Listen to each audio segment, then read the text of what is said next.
Hello, everybody. Ben Rogers here, the Raptors Digest. And Ryker, we kind of alluded to it on last night's podcast in the New York Knicks reaction, but Tracy McGrady, in the NBA Jump, Richard Jefferson, Tracy McGrady, it was brought up on a segment about who should be most improved player. And I think all Raptors fans know, across the board, it should be Pascal Siakam, looking at everything we did. And we're going to break down why that's the case. But what really triggered this video, the reason we had to urgently upload a pod is Tracy McGrady and Richard Jefferson. When Zach Lowe brought up how, it's obviously Pascal Siakam who deserves the most improved player, they went on a rant saying how it should be D'Angelo Russell. That really didn't make sense. Tracy McGrady brought up the point saying that did Pascal Siakam even improve, which is kind of a blasphemous statement. Richard Jefferson was saying that, because D'Angelo Russell is the best player on the Nets or something, that he deserves to be, the most improved player, even though it's not the Carey Award. And we're going to break down all of the stats and all that. Just what are your first take on that whole ESPN interaction and Siakam being compared to D'Angelo and a couple other players that we'll get into? Well, being compared to D'Angelo Russell is not a bad thing because he is a good player.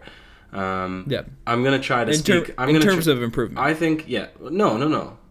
D'Angelo Russell is a good player, objectively. Oh, yeah. He's a fourth-year player. He's already an all-star. So if you think about it in terms of that achievement, even though I think Pascal Siakam was more deserving of an all-star this season than Kyle Lowry, really I'd put them on the same plane. But don't minimize what D'Angelo Russell has achieved. But also, I agree with you. I agree. I think that Pascal Siakam should win the most improved player. But I'm going to speak as much as I can from the other perspective, so we can try to get some back and forth debate, facilitate that a little bit. My personal bias, my personal sentiment towards the remarks of Tracy McGrady, I'm thinking, wow, you're an ex-Raptor player. You are an ex-dinosaur. And this statement just proves he's not watched any Raptors games this season, right? Because you can't have watched any games, or you couldn't have watched any games in order to say you don't see where the improvement lies.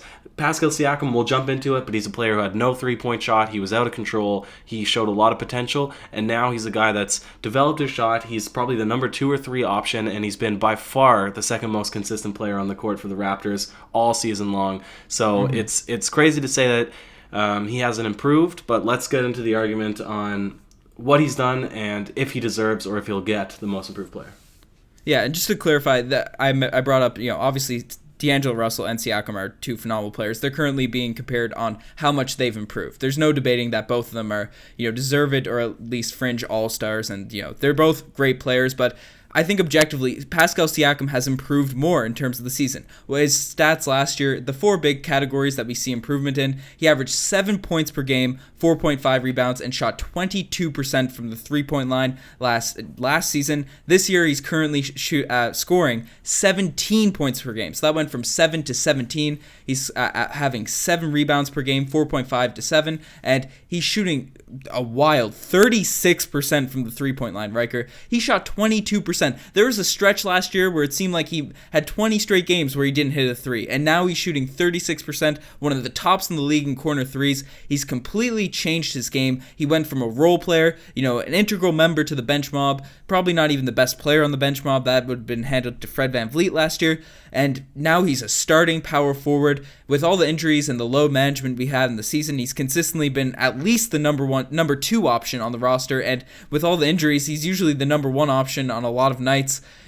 For people that saying that because other players are carrying and are the undoubted best player on their team, it doesn't factor in improvement, and Siakam has had to do that on a Toronto Raptors team that's has the second best record in the NBA. So statistically, the Tracy McGrady point that has he really improved is blasphemous. It's absurd, and he is carrying a lot of the load for the Toronto Raptors. Just before we facilitate discussion, D'Angelo Russell in similar where he's really improved, because the only stats I'm bringing up are where people have improved. D'Angelo Russell went from 15.5 points per game to 20.9 points per game, 5 to 7 assists, and 33% from the three-point line to 36% from the three-point line. All of his efficient field goal percentage, they've stayed about similar. He increased his minutes, same with Siakam, but those are the big areas where those 2 players really improved, and the numbers show Siakam's numbers are a much more significant jump than D'Angelo Russell's.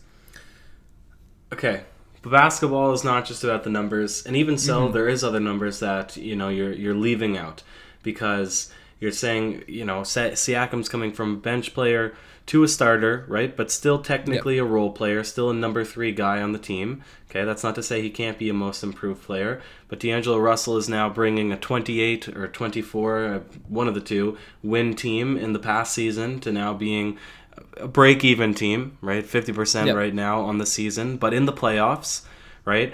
His story, if, we speak again about the bias of the Canadian teams, so his story is probably going to be more public in that he has come up really big in a lot of games this season and surpassed expectations upon him, defeated the Lakers, defeated all the teams that have challenged him.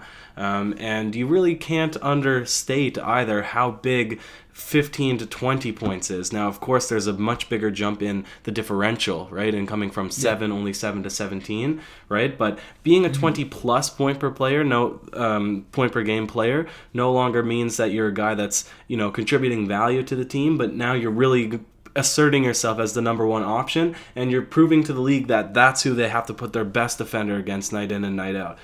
So really, to become a 20-plus point player in the game, you're putting yourself among the top echelon in the entire NBA. Do I think Pascal Siakam can become that player too? Yeah. Has he been that player since the All-Star break as well? Yes.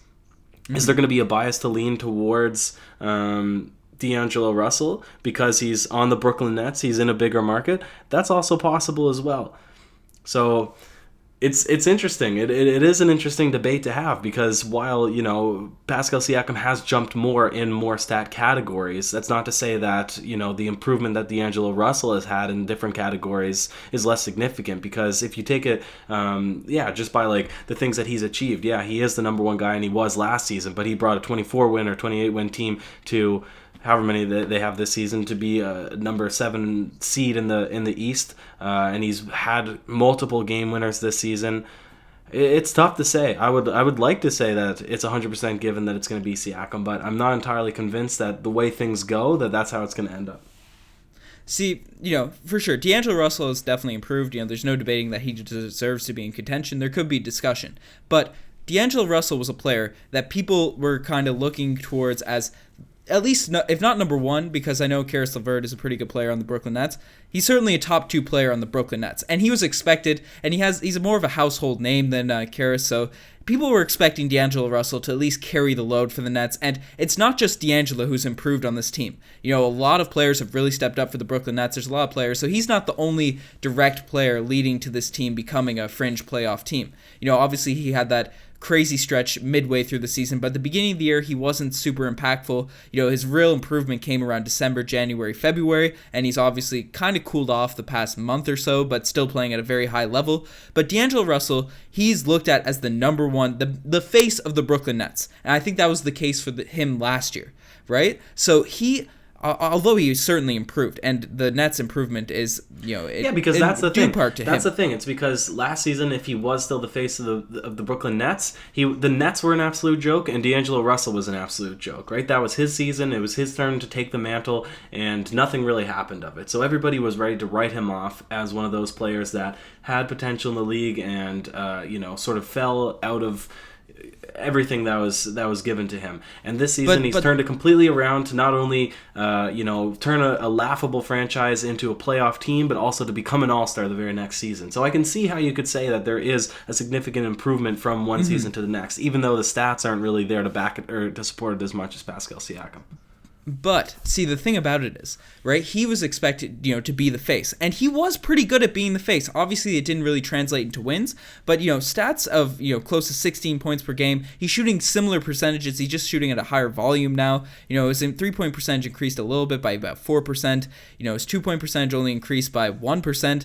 He's shooting about a higher efficient field goal percentage, but that only increased by 2%. He's just getting more volume shots, which is similar to Siakam. But the thing about it is, Siakam forced his way. People were expecting, there's expectations on D'Angelo Russell it probably happened earlier, but even though he's only 21, 22, and you mentioned some people were trying to write him off, but there's an expectation for Russell, and there's a trajectory that Russell was going to incrementally, increase, and the stats show. There's been incremental increase in D'Angelo Russell's stats from his rookie year. He had kind of a stagnated season last year, in large part due to injury. That's another thing about it too. So, his season was kind of slowed down last year because of injury, but he was expected to be a lead guy and make a jump like this. And it wasn't that significant of a statistical jump, despite the fact that the Nets are better. And I think a large part of that is due to other players in the Brooklyn Nets like Joe Harris and Jared Allen being very strong, and this team being healthy. I think that the wins increase there are in large part due to the whole team, not just D'Angelo, even though D'Angelo is a significant part of this team.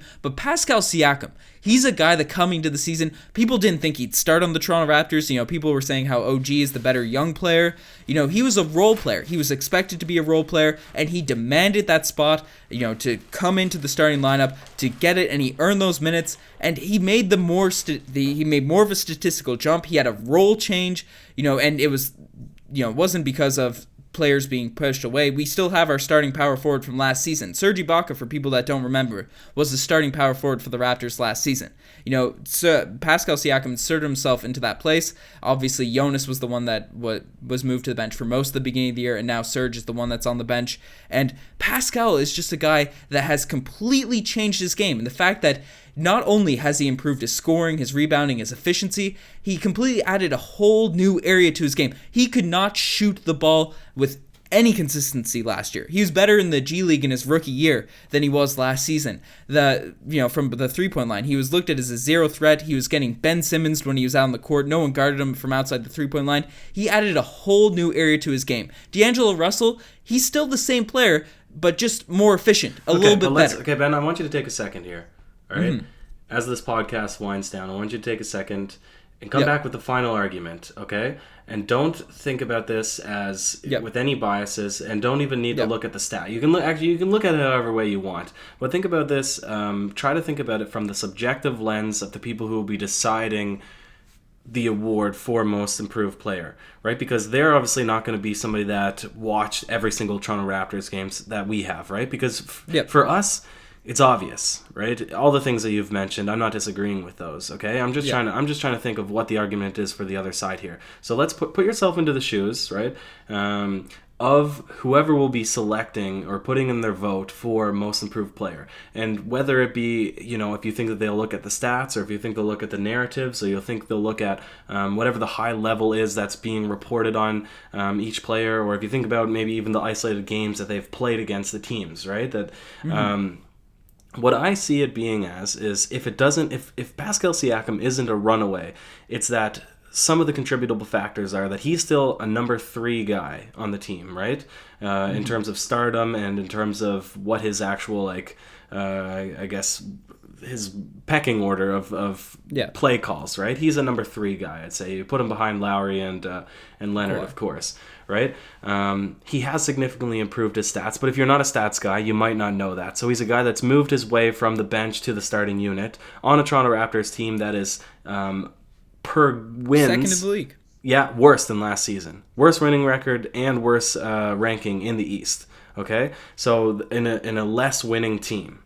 Okay, and now he's a guy that, because he doesn't play he plays in the fourth quarter, but plays aren't called for him in the fourth quarter. He doesn't win games.